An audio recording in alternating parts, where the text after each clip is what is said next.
school, I've seen a lot of different areas. I've seen babies, I've helped sick kids, adults, and geriatric patients. And geriatric patients are patients over the age of 65. I love nursing because every day I get to see something different. I never have to see the same thing 2 days in a row. Some days I go to work and I get to see babies be born. I see people survive cancer. I've seen stomach surgeries. I work in the ER and have seen people who have lived through car accidents. I've done CPR and helped save life. Every day is different in nursing, and that's what I love about it. Right now I'm working on a cardiac unit, which is the heart if you didn't know. So I'm helping patients who have survived heart attacks, patients who have gone through surgery, patients who have arrhythmias, which is when your heart doesn't beat the way it should. And in school, I'm working in ICU, which is the intensive care unit, which deals with very critical sick patients. Some of these people are so sick that they need machines to breathe. So it's really important to know your science so you can be able to think quick on your feet. What I love about nursing is that every day I get to help people and I also get to be a scientist. So if you think about it, I'm only 22 years old. I'm really not that much older than you guys. And it's never too early to start thinking about what you might want to do. Because in 7 or 8 years, you're going to be going to college and in a career that you would want to do. So now that you guys know a little about me, I'm going to explain some things about microorganisms. Can you see the PowerPoint? Yeah. Okay. So it's called Catch the Fever, and this is actually a picture of the electrical signal that your heart makes when you do a heartbeat. So this is actually a picture of 2 times your heart's beating. Okay, what are bacteria? Bacteria are microorganisms that can be helpful or harmful to humans. Bacteria are everywhere. You may have heard of these popular bacteria: E. coli, Salmonella, or Listeria. Mom, that was her. And these are all pictures right here of different types of bacteria. I'm just going to plug my computer.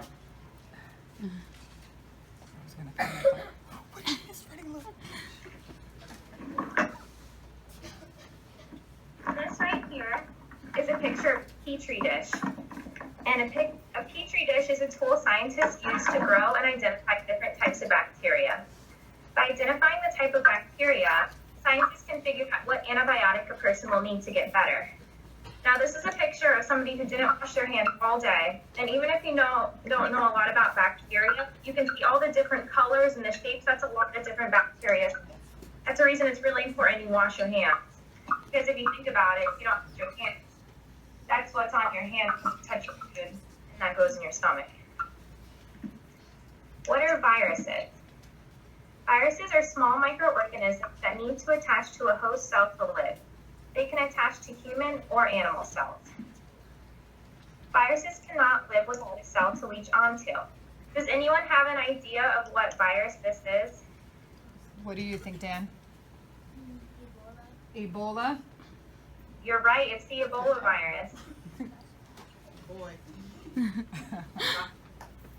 What are protozoa? Protozoa are microorganisms that are one-celled. This is a picture of a protozoa, and if you look all around the edges are little hairs called cilia, which helps the protozoa move. Other ones, protozoa that don't have the cilia, have something called a flagella, which is a tail that they use to whip back and forth to move. What are fungi? Fungi get their food by eating dead and decomposing material. Some common types of fungi are yeast and molds. Yeast is used to make bread rise. So fungi are mushrooms that you can eat as a vegetable, or they can also be poisonous. It just depends on the type of mushroom.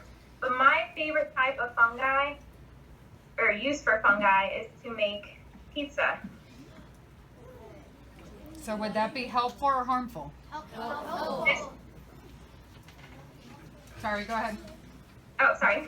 So I have a game for you guys. I have 4 different pictures coming up, and I want you guys to guess which one is a bacteria, which one is a fungi, which one is a yeast, or a protozoa. So I want you to take your best guess.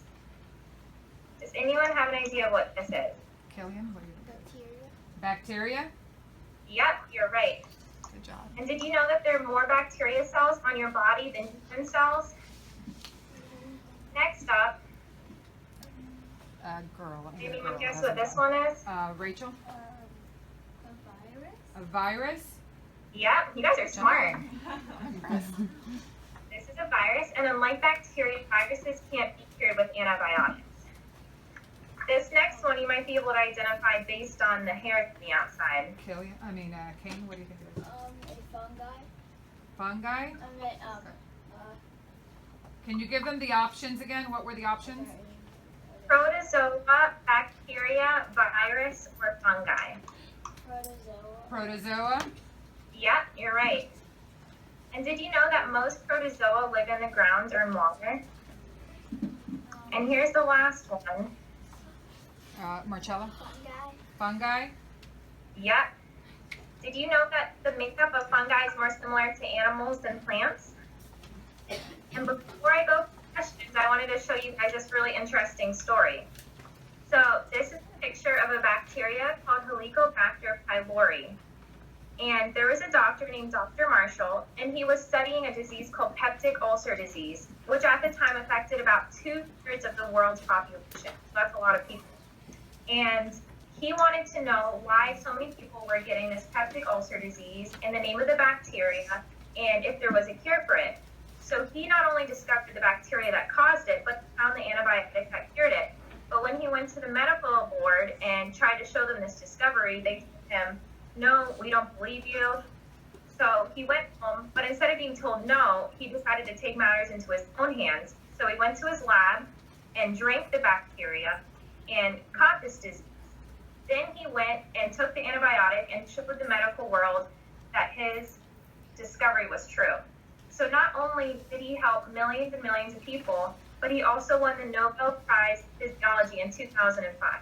So it just shows that there's still so many bacteria that can be helpful and harmful in the world, and we're still discovering them every single day. So I just wanted to ask if you guys had any questions for me. We have. Well, let's let you get back up on and then I'll. Okay. Okay. So, Darren, do you want to stand up and ask your question? Let me know if you can hear him. Okay, wait, can you see me? Yeah, we could see you. Okay. You're good. What are some common illnesses that you treat in elementary age students? Could you Okay, that's a really good question. So some common illnesses that I would see are the common cold, sinus infections, strep throat, pink eye, and I would say the flu too. Do you want me to say those again? Yes. Yes, please. Okay. So the first one is the common cold.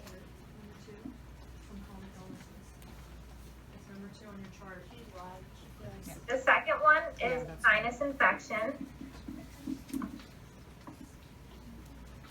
The third one is strep throat. The fourth one is pink eye. And the last one is the flu. And remember, if you don't get everything written down, that's okay because she's going to share her PowerPoint later and I will put them up during class time today for you to finish copying whatever you missed, okay? Okay, who's my next person question? Samarine? What causes these illnesses? Okay, that's a really good question. Now let me causes the common cold is a virus called the rhinovirus. And if you look at this picture on the left, this is actually a picture of the virus under an electron microscope because viruses are so small that you need this special tool to look at them. On the right side is the flu virus, and the flu can be caused by a bunch of different types of viruses, but one of the most common ones that we see is influenza type A. And if you remember, viruses cannot be treated with antibiotics. The best cure for a virus is to rest, stay hydrated, and get plenty of sleep and water. Another illness that we see are sinus infections. And sinus infections can be caused by a virus or a bacteria. It's up to your doctor to let you know which one it's caused by. And if it's caused by a bacteria, they can give you antibiotic. Or if it's caused by a virus, then unfortunately there's not a medicine you can take. And And another illness we see is strep throat, which is caused by a bacteria. It's called streptococcal pharyngitis, and that's a long word. But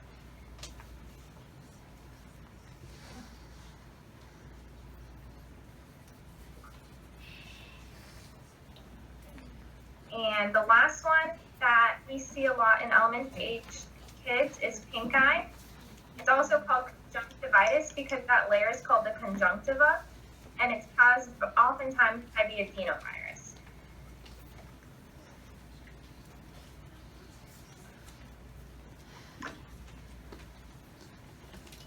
Y'all grossed out?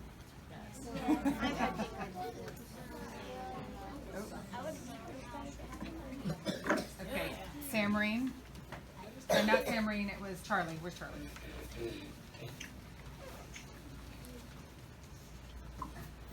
When kids come to the doctor or hospital and have some of these common illnesses, do you allow them to return to school the next day? Why or why not?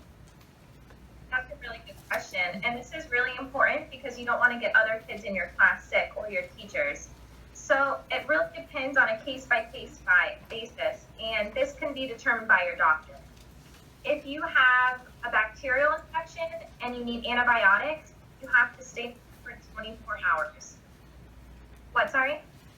No, nothing. Oh, Go ahead. oh, sorry. If you need antibiotics, you have to stay home for 24 hours, and this is because it takes 24 hours for the antibiotics to become effective and for you to not be contagious. That's if you have a bacterial infection.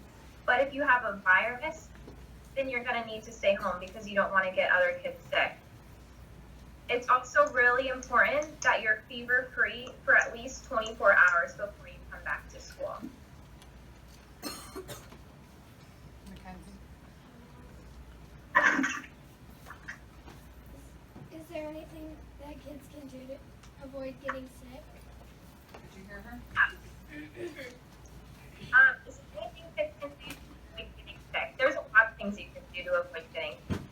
Most basic one, it sounds so easy, but so many people forget it, is to just wash your hands. Wash your hands before you eat. Wash your hands after you're done playing. Wash your hands when you get home from school.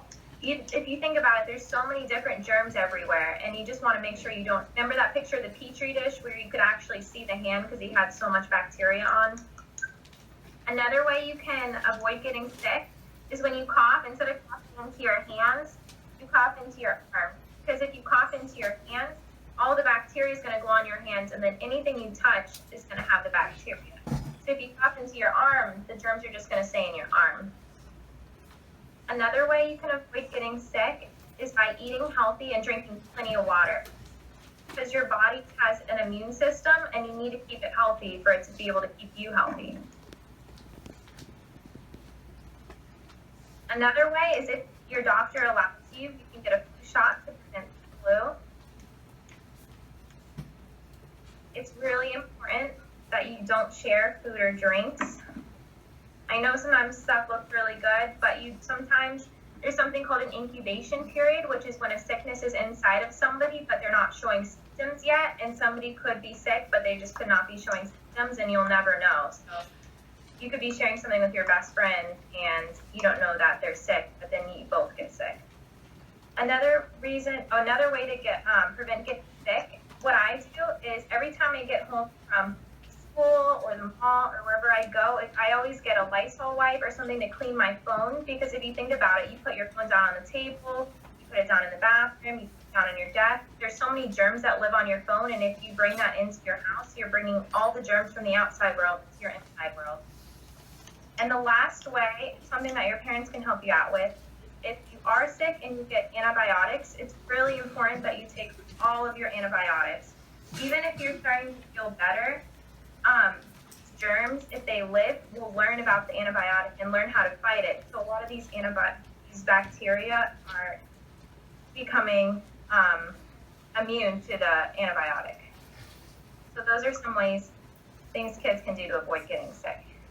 Where's Aubrey? What, if any, are some beneficial or helpful microorganisms that can help kids from getting sick or make them get better? And how do they work? Okay, that's a really good question. because a lot of people think that bacteria are all bad and other types of microorganisms, but that's the farthest thing from the truth. A lot of bacteria are actually really helpful to us. And I don't know if you guys knew this, but a lot of medicines that we have today are found from bacteria and other microorganisms that are found in nature. There's actually scientists every day who are in the rainforest discovering new microorganisms to make medicine.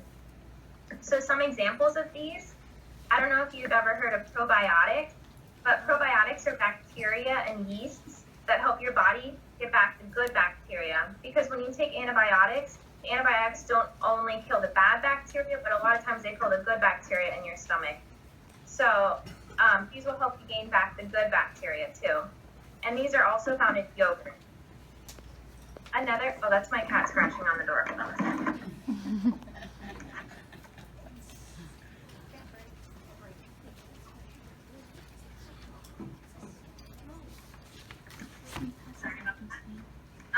Another example is for yeast and mold, which are types of fungi.